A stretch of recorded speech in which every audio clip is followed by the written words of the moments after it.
একদিন এক বানর একটি নদীর তীরে একটা আম গাছের উপর বসে পাকা আম খাচ্ছিল। পাশেই নদীর জলে ভেসেছিল এক কুমির। আমের গন্ধে কুমিরের মুখে পানি এসে গেল।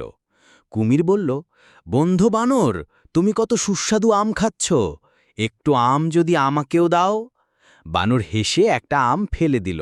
কুমির খেয়ে খুশি হয়ে বলল, তুমি তো অনেক ভালো, চলো আমার বাড়ি যেও একদিন, আমার স্ত্রী তোমার সাথে দেখা করতে চায়। বানর ভেবে দেখল নদীর ওপারে ঘুরে আসা খারাপ নয়। কুমিরের পিঠে চড়ে সে নদী পার হতে লাগল।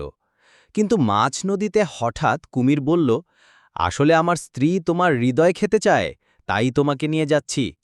বানর চমকে উঠল, কিন্তু সে চটপট বুদ্ধি করে বলল, ও, তুমি আগে বললে না কেন?